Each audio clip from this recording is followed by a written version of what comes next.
É só eu começar a mentir. É só eu começar a revelar, inventar coisa, que viagem, e que isso, que aquilo, e que tem uma mancha escura lá no teu quarto, e que tem um morcego voando em cima da tua casa. As pessoas gostam disso. Elas gostam, sabia? Elas gostam, elas começam. Oh meu Deus, é verdade. Quem está com dor de cabeça aqui? Deus me revelou que alguém está com dor de cabeça. Irmão, eu estou com dor de cabeça. Garanto que alguém aqui deve estar com uma dorzinha de cabeça chata aí. Não está? Precisa revelação para saber que no século XXI, com esses ônibus barulhentos, com fumaça, com bagunça, com som, com a correria, a gente tem a dor de cabeça no final do dia? Precisa ter revelação para isso? Não precisa. Não precisa não. Então, quando você é pastor de uma igreja, você tem duas escolhas. Ou você cresce ou você incha. Inchar a igreja é muito fácil. É só começar. Prometer tudo que é mentira. Prometer que você vai ficar rico da noite para o dia. Prometer que você não vai ser empregado mais de ninguém. E é tudo mentira, irmãos. Prosperidade é a ausência de necessidade. Mas o evangelho é sofrimento. O evangelho é desafio. Por quê? Se Deus abrisse seus olhos agora, se nós fizéssemos uma oração, alguém fizesse, Deus resolvesse atender. Se você fizesse uma oração agora e Deus resolvesse fazer do jeito que você orasse, e você pedisse assim: Senhor, eu quero ver como que é o mundo espiritual aí fora. Você já imaginou se Deus te revelasse tanto de demônio que tem em cima desses ônibus, nas pessoas de moto na rua, nas pessoas andando nas casas, nos telhados, nos postes, nos esgotos, correndo atrás de crianças, colocando câncer, depressão, rebelião, doença, problema na política, problema na companhia de água, na companhia de luz, tudo isso eles fazem. Então não é tão simples assim ser cristão. Ser cristão é um desafio, é você ter firmeza, é você saber que você vai passar luta. Jesus disse o quê? No mundo vocês vão ter aflições, mas ele deu uma palavra: tenham bom ânimo. O que é ter bom ânimo? O que é ter bom ânimo? Ter esperança, é ter fé. Mas ele disse que vocês vão ter aflição. Ele disse aos discípulos assim: eis que eu vos envio como ovelhas no meio de lobos devoradores. Você cantar para a ovelha, pregar para a ovelha, ser diaconisa para a ovelha, ser presbítero para a ovelha, dançar para a ovelha, não é difícil, porque a ovelha é mansinha. Ovelha, quando você tropeça nela, quando você às vezes dá um puxão mais forte nela, às vezes por excesso de zelo, o mais longe que uma ovelha vai? Ela chora. Agora eu quero ver ser diaconisa, presbítero, pastor, cantar, dançar, pregar para lobos devoradores. Aí a liderança de uma igreja tem que ficar inventando coisa, tem que pegar a Bíblia, distorcer a palavra de Deus e dizer que tudo vai ser um mar de rosa, que tudo, você vai ficar deitado em casa assistindo televisão, se você não gostou de fulano de tal, dá banana para ele, manda ele catar coquinho, não liga não. Mas o próprio Cristo disse assim: se te baterem numa face, oferece a outra. Então, igreja é um campo de batalha, irmãos. Claro que existe prosperidade. Claro, os demônios lutam para você viver na miséria. Os demônios lutam para o seu casamento acabar. Os demônios lutam para o seu filho ir para as drogas, para o homossexualismo. Os demônios lutam para destruir sua casa. Os demônios, eles influenciam a personalidade, influenciam o comportamento. Então a igreja ora. E o apóstolo Paulo disse assim, que é da vontade de Deus que todos nós tenhamos uma vida tranquila. O que é ter uma vida tranquila? É ter uma casa para morar, ou ter dinheiro para pagar um aluguel, ter uma roupa para vestir, ter os filhos sadios. Olha aqui que bonito. Nós temos aqui 1, 2, 4 crianças aqui, 5, 3 adolescentes, tudo saudáveis aqui. Estão aqui, mascando chiclete na igreja. Não pode colar na carteira, hein? Brincadeira. Mas está todo mundo sadio. Você já foi num hospital de criança? Quem já entrou num hospital de criança? É bonito de se ver? É feio. Eu já fui num hospital de câncer, na cidade de São Paulo, só para criança, irmãos. Só criança com câncer. Cena mais deprimente, mais destruidora que você pode ver isso. Então existe um lado bom do Evangelho, e ele é real e verdadeiro. Só que os crentes hoje, às vezes, são muito fracos de resistência. Por isso que muitas vezes a situação de determinadas pessoas nunca mudam, porque elas não têm uma resistência para crescer, para desenvolver. Não há uma resistência contra o espírito maligno. Porque todo erro no começo, todo problema no começo parece pequeno, mas o problema cresce de acordo com o que a gente cresce. Então, quando o apóstolo Paulo escreveu aqui, prestando atenção e muita atenção, ele escreve no capítulo 12: portanto, nós também, que estamos rodeados de uma tão grande nuvem de testemunhas, deixemos todo o embaraço e o pecado que tão de perto nos rodeia, e corramos com paciência a carreira que nos está proposta. Olha a proposta do escritor de Hebreus: nós que estamos rodeados de uma tão grande nuvem de testemunhas. Aí eu parei para pensar. A princípio, quando a gente lê nuvem de testemunha, a gente imagina o quê? Pessoas nos observando, não é? Só que eu fui dar uma estudada nesse texto e não é só isso não. Nuvem de testemunhas. Sabe do que o texto está falando? Dá para você dar uma imaginada aí? Quem é que tem lá nos ares aqui te olhando todo dia, toda hora? Hã? Pode falar. Pode falar. O que você acha? Nós que estamos rodeados de uma tão grande nuvem de testemunhas. Demônios.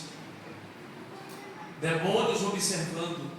Demônios influenciando as nossas decisões. Demônios influenciando os nossos temperamentos. Demônios influenciando as nossas escolhas. Então o escritor disse assim: nós, pois que estamos rodeados de uma tão grande nuvem de testemunhas, deixemos de lado, é uma escolha, deixemos de lado todo o embaraço e o pecado que tão de perto nos rodeia. A oportunidade de errar está sempre ao nosso redor. Presta atenção nisso. A oportunidade de errar vai estar sempre perto de nós. Você não precisa andar muito longe para fazer uma grande besteira na sua vida. Você não precisa fazer muito esforço para estragar uma trajetória de bênção que você está tendo. Às vezes você trilha um caminho, Deus te coloca nele e você começa. Mas a oportunidade de sair daquele caminho e arrebentar com tudo é tão próxima que os caminhos andam lado a lado. Parece que você já... Por exemplo, existem linhas paralelas, não existe? O que são linhas paralelas? Elas nunca se encontram. Elas vão caminhar na mesma direção, na mesma distância uma da outra, até onde elas forem. Mas se uma tiver uma pequena inclinação para fora, se ela for muito longa, você não percebe. Sabe quando você vai perceber que uma linha não é paralela à outra? Quando você andar um bom tempo nela e que você perceber que se afasta. E aí quando você percebeu, já está longe demais para voltar. Então o apóstolo escreveu que deixamos de lado todo o embaraço e o pecado que tão de perto nos rodeia e corramos com paciência. O que é correr com paciência? É exatamente isso, irmãos. Nós vivemos num tempo hoje que as pessoas vêm para a igreja achando que a igreja é um que é um spa? A pessoa apronta a vida inteira, toma decisões erradas a vida inteira, faz coisas erradas dentro e fora de casa a vida inteira. Quando começa a vir os problemas, aí a pessoa faz o quê? Aí quer vir para a igreja e quer que o problema se solucione dentro de poucos dias. Mas na verdade essa pessoa, o interesse dela é dar uma esfriada na cabeça e depois voltar para o erro novamente. E aqui não é lugar de fazer isso. Aqui é lugar de tomar decisão. A indecisão está aí no mundo. Aí eu faço o que eu quero, aí eu apronto, eu prejudico, eu minto, eu faço o que der na cabeça. Mas quando você chega aqui dentro, a Bíblia fala que aqui é lugar de luz, aqui se revela tudo que está oculto. A pessoa pode vir caminhando no erro muitos anos, a igreja começa a orar e ele aparece. A pessoa pode esconder um pecado dentro dela há muito tempo, a igreja começa a orar, esse pecado vem à tona. Por que tem gente que foge da igreja? A igreja começa a orar e ele espirra para fora. Porque a oração traz à tona, a oração revela, a oração incomoda, a oração mexe com as estruturas.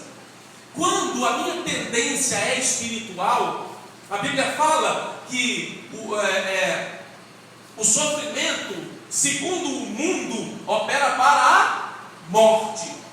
Então, quando eu tenho tendência da carne, que eu começo a passar luta, perseguição, a minha tendência é ir para o mundo, a minha tendência é arrumar briga, confusão, é reagir com a minha mão. Quando eu tenho tendências espirituais para o espírito, quando a coisa aperta para o meu lado, o que eu faço? Eu corro para a oração, eu corro para a igreja, eu corro para orar, para jejuar, eu me calo.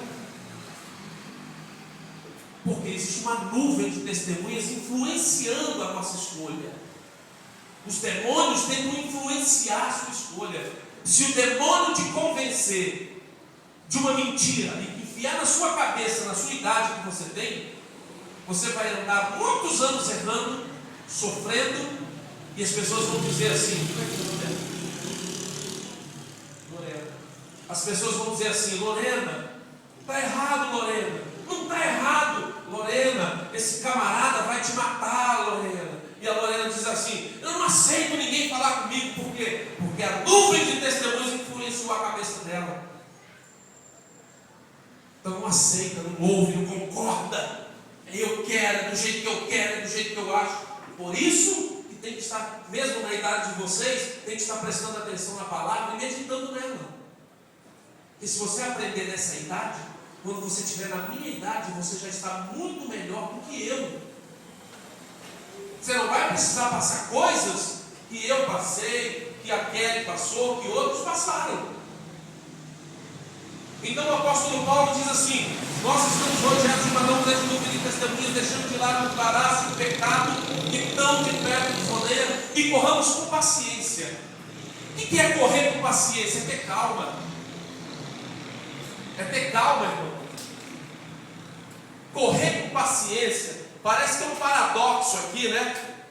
Correr e paciência, parece que eles não se casam, mas se casam muito bem.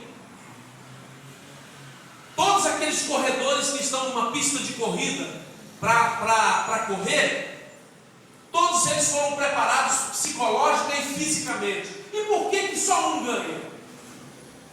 Se todos foram preparados, se todos estão na mesma condição física, e por que um chega e os outros não?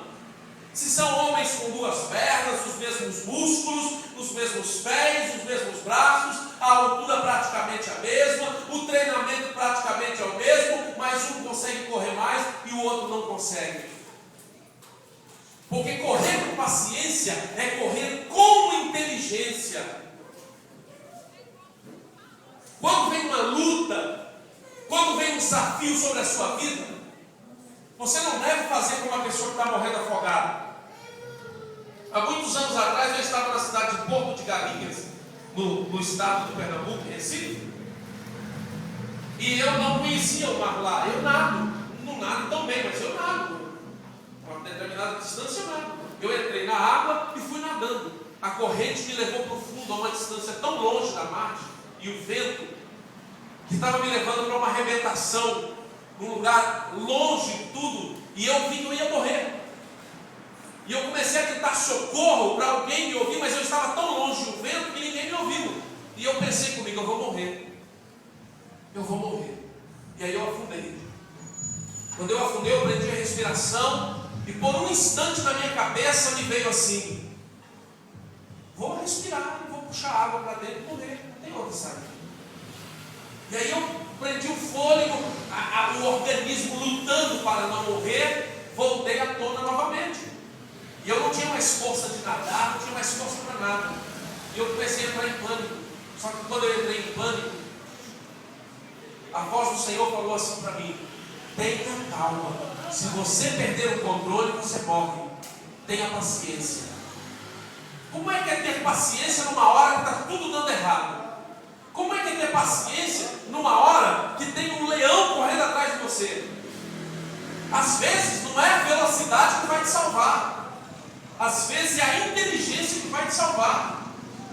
O que eu fiz? Me acalmei, respirei e pensei comigo assim: vou ficar calmo, vou ter paciência, vou boiar. A gente não boia no mar? Não é tão fácil boiar no mar. E por que na hora que você está nadando e vai morrer afogado você não consegue? É porque não dá? Não, é porque você não consegue ter paciência para pensar nisso. Só que se eu não tivesse paciência para pensar, eu ia morrer. Aí eu pensei, boiei e fui nadando devagarzinho de costas, de frente, fui nadando, e consegui sair da água. Quando o escritor fala correr com paciência, é ter paciência dentro das circunstâncias. Pessoas precipitadas, que tomam decisões precipitadas de última hora, resolvem a sua vida de estalos e baseada em emoções, nunca crescem, irmãos. Nunca crescem. Às vezes Deus te dá um comércio, Deus te dá uma lojinha, Deus te dá uma coisa, e a situação parece que não está boa, e aí você entra em desespero e vende, entrega, abandona aquilo e tal. Aí entra um lá, você vende por quase nada. Entra um lá e vai trabalhando com paciência, os anos se passam, e amanhã você descobre que a pessoa virou uma grande loja. Aí você fala: pô, mas qual é o problema? O problema era você. Quantas pessoas não têm, e às vezes estão dentro de uma empresa, vão se tornar amanhã gerentes, vão se tornar, e aí por causa do problema que acontece, um problema, uma discussão, eles se desesperam: é comigo assim, eu vou aqui, eu decido, eu peço a conta, eu vou embora. Casamento se acaba assim, carreira promissora se acaba assim, faculdades são interrompidas por causa disso, ministérios são interrompidos por causa disso, por causa de falta de paciência. E a paciência aqui não é deitar e dormir, é a inteligência para passar uma dificuldade. O apóstolo Paulo fala para correr com paciência. O salmista do Salmo 40 fala o quê? Pois é. Tem momentos que você tem que correr com paciência. O que é correr? Ser ágil. Ser ágil, porém inteligente. Você tem que saber cálculo certo. O que você vai fazer nessa hora? O que eu devo fazer? Eu largo meu emprego ou não largo? Você tem que fazer os cálculos, pensar: empresto ou não empresto? Pego esse emprego aqui agora ou não pego? Você não pode ser despirocado. Sabe o que é despirocado? Uma pessoa deslocada. O vento sobe para lá, ele vai, sopra para cá, ele vai. O diabo faz um barulho para lá, ele corre para lá. E o salmista escreveu: esperar com paciência no Senhor, que também é esperar com inteligência. O que é esperar com paciência? O vento está soprando, mas eu vou ficar no meu canto. O diabo está soprando um vento, mas não é hora de tomar decisões, não é hora de fazer, não é hora disso. Não, calma, não vou comprar agora, não vou vender agora, não vou fazer isso. Calma, espero com paciência, eu corro com paciência. E isso é importante para a vida não ficar um sofrimento constante. Bom, tenho que correr com paciência a carreira que está proposta, olhando para Jesus, autor e consumador da fé, o qual pelo gozo que lhe estava proposto, suportou a cruz, desprezando a afronta, e assentou-se à destra do trono de Deus. Vamos agora para o versículo 4. Ainda não resistia até o sangue, combatendo contra o pecado. O apóstolo Paulo estava dizendo, o apóstolo Paulo, alguns dizem que foi Paulo que escreveu Hebreus, e eu vou usar o nome de Paulo aqui. Ele diz assim, vocês ainda não resistiram até o sangue. Sabe o que ele estava querendo dizer com isso? Que muitos antes de mim e de você passaram lutas maiores do que a tua e do que a minha, e suportaram até o sangue, até a morte. Aí hoje, como é que eu posso falar hoje para um adolescente desse, para ele aguentar a luta, para ele aguentar a prova, se todo dia ele escuta alguém dizendo que o evangelho é dinheiro, que o evangelho é mansão, que o evangelho... Aí aparece lá o pastor, uma pessoa, e todo mundo fala lá o carrão, fala, tudo isso eu posso ter, mas o evangelho não é isso. O evangelho é resistência ao diabo. O evangelho é resistência ao pecado. Porque o pecado quer corromper, quer manchar. O pecado quer estragar a minha vida. O pecado quer atrasar o meu sucesso. O pecado atrasa o sucesso. Muitas pessoas têm talento, mas não conseguem despontar, porque tudo que elas começam a fazer, elas estragam. Porque o problema está na onde? Está nelas. Não há cura, não há transformação, não há consciência do meu pecado. É muito fácil eu dizer, você é chato, você é chata, você é isso, você é aquilo, e eu. Você é invejoso, você é invejosa, você é falso, você é isso, você é aquilo, e eu. O problema, eu disse uma palavra lá em Valvenda pregando outra vez, e eu disse assim, quem que a gente escolhe para andar com a gente? As pessoas que se parecem conosco, certo ou errado? Se você começa a andar com uma pessoa e você identifica coisas que você gosta e a pessoa também gosta, opa, que bacana. E tem amizade que chega ao ponto que você diz assim, puxa, nossa amizade é tão gêmea que nós gostamos das mesmas coisas, nós pensamos, às vezes um pensa, olha pro outro, você não está pensando o que eu estou pensando não, né? Aí o outro fala assim, eu estou pensando em tal coisa. Rapaz, eu também estava pensando nisso, é tão bonito isso, não é? Não é bonito isso? É lindo? Quem falou é lindo? Fala aí, é lindo. É tão lindo. Mas tem um problema com isso. Porque as pessoas que carregam qualidades como a sua, também carregam defeitos como o seu.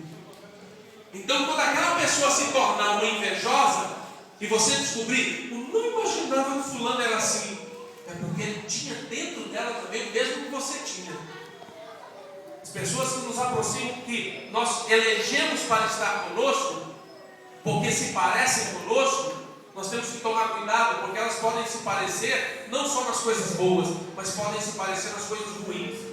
Porque em algum momento da vida, se eu estou olhando e dizendo que você é um invejoso, mas em algum momento da vida eu também vou ser invejoso. Porque eu tenho a inveja dentro de mim, eu tenho que lutar contra ela. A violência também, a mentira também. Então pessoas que querem andar só com quem parece com elas é um problema.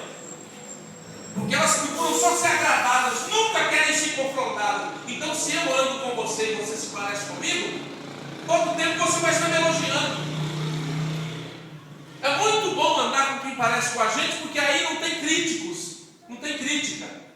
E se não tiver crítica, para que crítica? Né? Tudo que eu faço pode ser a coisa mais feia do mundo, mas tem alguém para me elogiar. Eu posso estar fazendo a coisa mais egoísta, mais diabólica do mundo. Tem alguém para dar um tapinha nas minhas costas e dizer, filho, é contigo, Lorena. E aí, quando a Lorena for para o inferno, eu também vou.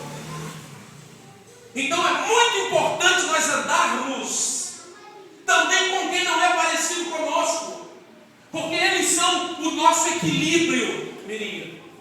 Eles são o nosso equilíbrio. Quando você está saindo do ponto aquele amigo todo, a maioria dos amigos vai dizer, está tudo bem, está tudo bem, está tudo tranquilo. Eu errei em alguma coisa, não, você acertou em tudo. Mas sempre tem um amigo verdadeiro que diz, não, você errou. Você passou dos limites nisso. Você não pode falar isso para mim. E começa aquela luta psicológica e maligna dele, porque eu não concordo. Mas quando você, aí olha só.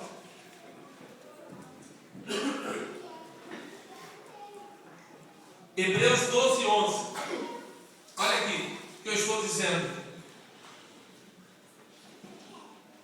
E na verdade, presta atenção, toda correção ao presente não parece ser de gozo. O que ele está dizendo? Toda contradição, toda correção que você toma, na hora, parece que ela não é boa. Lorena, está errado.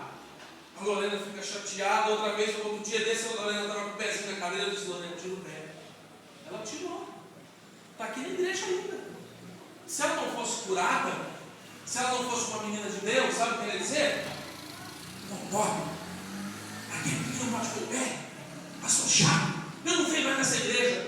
E aí ela ia encontrar alguém parecido com ela, e ele dizia assim, você está certo, Lorena, eu também vou com você, vamos embora nessa igreja, vamos Lorena, vamos embora, vamos em nome de Jesus, Deus vai abençoar nós em outro lugar. Volta, Lorena, vai embora não. Você está entendendo? Mas onde é que está o equilíbrio? A Lorena é uma pessoa que anda com gente também que pensa diferente dela. E quando ela quer tomar uma decisão errada, às vezes tem um amigo, uma amiga que diz assim, Lorena, isso está errado. A correção na hora, ela produz um efeito ruim na hora. Eu não concordo. Você está errada, Lorena. Você está errada. Você está errado. Você não devia falar assim. Você não devia pensar assim. Você é um obreiro, você é uma obreira. Você é um pastor, você é uma pastora. Você é um empresário, você é um marido, você é uma esposa, você é um filho. E tal, e combate. E aí acontece uma coisa. Vamos lá para o versículo. Já estamos terminando, tá? E na verdade, toda correção ao presente não parece ser de gozo, senão de tristeza. Na hora é tristeza. Porém, mas depois, olha para mim agora, pensa junto comigo. Mas depois, está escrito ali, certo? Esse depois só existe na vida de quem possui pessoas que andam com ela e que não pensam como ela. É o depois. Quem obedece à correção tem um depois. Quem não obedece à correção também tem um depois. O problema é que quem não obedece à correção ignora o depois. Eu chuto o pé, eu chuto o balde, eu xingo minha mãe, eu digo que eu não preciso dela, eu não preciso da senhora, eu não preciso do senhor, e pá. Aí passa um tempo e vem o quê?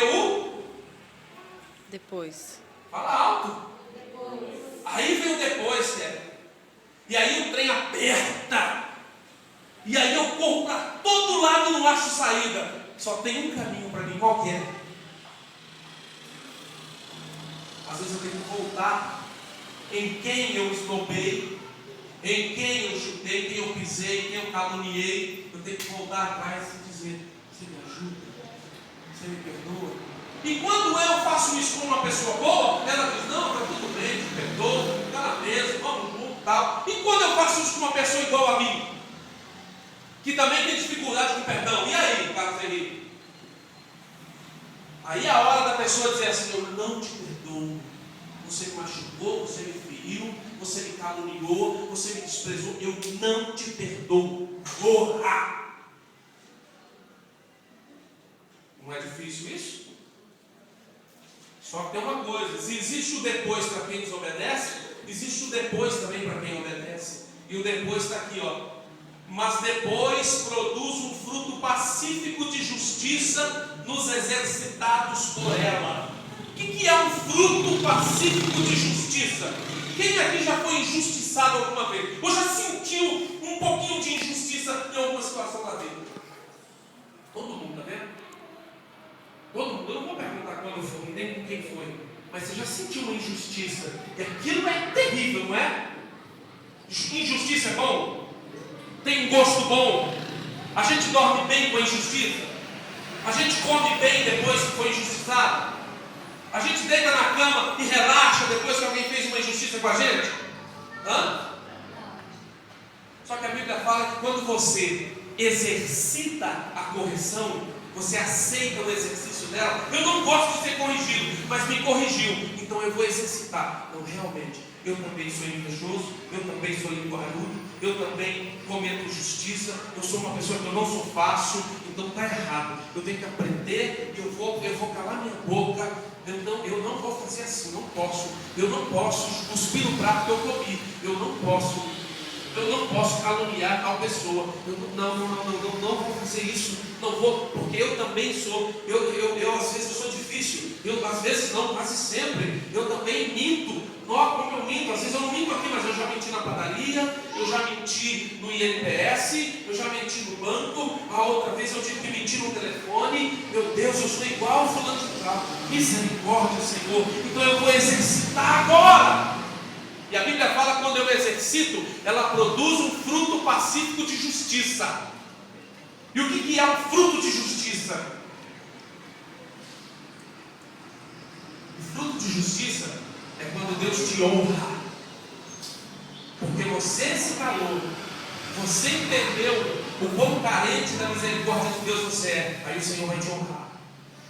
Dentro de pouco tempo, alguém vai te olhar e vai dizer assim: ó, eu estava mentindo. Carlos Henrique não era essa pessoa amada que me contaram. Porque o próprio Deus faz de forma que eu acabo precisando dele. E aí ele vai falar: não, pastor, vou te ajudar. Nossa, eu falei tão mal desse menino, caluniei tanto ele, e agora alguém está me socorrendo. Vocês lembram dos irmãos de José? Desceram o pau em José, falar, jogaram o menino, venderam ele e tudo. Aí quando é lá na frente, foram pedir comida para quem? Para José. E quando José falou que ele era José, eles se envergonharam e pediram perdão. E José então disse assim: não, meus irmãos, fica tranquilo, vocês só agiram daquele jeito porque era necessário para a própria preservação de vocês. Então, quem exercita a paciência, irmãos, quem exercita a justiça, quem exercita a correção, quem exercita a misericórdia, quem exercita o perdão, ele tem fruto pacífico de justiça sobre a vida dele. E essa é a palavra que eu quero que os irmãos coloquem nos vossos corações. Eu não vou prometer, irmãos, aquilo que não está nas minhas mãos, mas está nas mãos de Deus. Eu não posso prometer como homem, porque eu posso me decepcionar. Mas eu lhe prometo uma coisa: o Deus que te prometeu dentro dessa palavra não vai te decepcionar. Amém. Mas é preciso que você tenha paciência. É preciso que você tenha inteligência para decidir as questões. Seja sábio, não seja menino levado pela emoção. Você já viu briga de colégio, de adolescente, como é que funciona? Vocês duas sabem, né? Olha só, vamos fazer uma encenação aqui. A Lorena, seu nome mesmo qual? Às vezes a Lorena gosta, é uma grande amiga do João. E a Eduarda nem sabe quem é o João. Nem conhece ele, nem para bem, nem para mal. Mas aí a Lorena arruma uma briga com o João. E ela começa a falar na cabeça da Eduarda: ele é chato, eu odeio ele é isso, ele é aquilo. E começa a falar. A Eduarda não conhece o João. Mas o dia que ela topar o João na frente, vai ter aquele sentimento de tudo que a Lorena semeou no coração dela. E ela vai passar a odiá-lo sem saber o motivo. Então o que nós precisamos hoje é de não ser nem como a Eduarda, nem como a Lorena. Nós precisamos ter um equilíbrio e interpretar as circunstâncias de modo espiritual. Se está acontecendo um problema, uma dificuldade, eu não posso ser como a maioria, briga de colégio. Você vê aquele bando de 30 adolescentes, 40 adolescentes. Às vezes a briga é entre dois, mas tem aquele bando junto que nem sabe por que está batendo. Se você perguntar, ei, por que você deu uma cadeirada naquele rapaz ali? Ah, eu não sei, é porque eu estou aqui no meio da briga e eu me dando cadeirada, eu também vou dar minha cadeirada. E você? Ah, eu também não sei, mas eu sei que deu um chute na boca. São desequilibrados, mas são adolescentes, então tudo bem. Mas quando você vê pessoas adultas agindo desequilibradamente, agindo por emoção, você não deve deixar a igreja, abandonar as coisas que você faz, tomar decisões precipitadas por causa de emoção. É a sua vida. Você tem que pensar as questões pela palavra de Deus.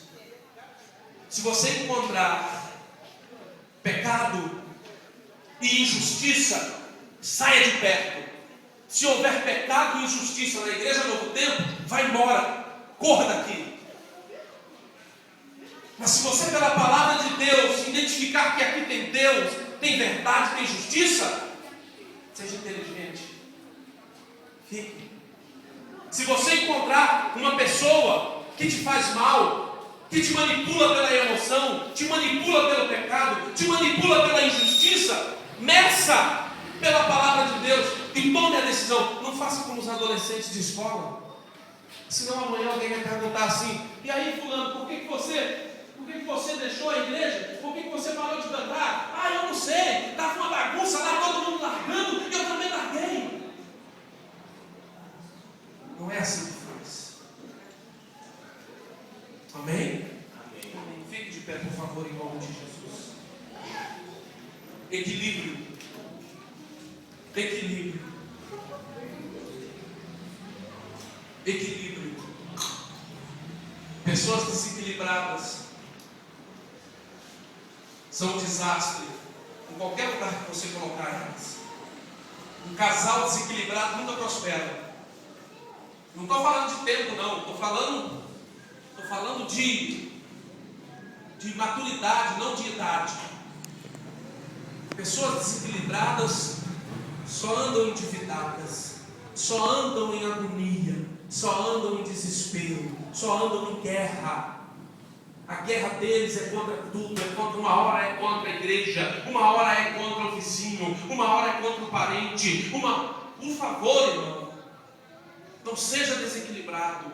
Equilibra a tua vida, vive em paz. A Bíblia fala que se der para viver em paz com alguém, viva. Olha, para finalizar, tem pessoas que eu posso ir na casa deles todos os dias e eu não vou brigar com eles nunca, porque o temperamento mais ou menos dá para fazer isso. Mas existem pessoas que, para eu ter paz com elas, eu tenho que passar na rua e dizer assim: paz do Senhor, vai Senhor, meu pastor, vai lá em casa. Aí eu digo: vou sim, um dia nós vamos sim, querido, um dia nós vamos, Deus abençoe. E ele encontra as pessoas e fala: ô pastor, Edson é uma bênção, né? Tal, mas você quer ver acabar com tudo? Aí eu começo a sair da casa dele. Se ele não conseguir me influenciar e me colocar contra todos os seus inimigos, porque, irmãos, às vezes os seus inimigos não são os meus. Eu não posso exigir que você goste de todas as pessoas que eu gosto, Carlos Henrique. E você também não pode exigir de mim que eu aceite todas as pessoas que você aceita. Nós somos duas pessoas diferentes. Eu tenho que respeitar suas escolhas, mesmo não concordando. E mesmo sabendo que as minhas escolhas gerarão frutos bons ou ruins sobre a minha vida. Infelizmente hoje tem gente que apronta e para onde o fruto vai? Para a casa da mãe e do pai, né? Tem muitas mulheres aí que engravidam irresponsavelmente e aí pega os filhos e fala: tô aí pai, tô aí mãe, vira as costas e vai para a gandaia de novo, vai para a faca. O mínimo que uma pessoa tem que fazer é cuidar do seu filho, é trabalhar para sustentar. Vamos orar ao Senhor esta noite, em nome de Jesus. Coloca aqui o gasto. Nós vamos orar pelas finanças aí. Nessa oração, eu quero agradecer a Deus pela sua vida, pela sua vinda aqui, e quero orar pelas suas finanças. Irmãos, deixa eu falar uma coisa. Quem aqui tem uma pessoa que quer? Quem aqui tem uma pessoa na sua vida, no seu convívio, que quer muito que Jesus alcance essa pessoa? Dê um sinal com a sua mão assim. Ok. O Senhor tem dado uma estratégia.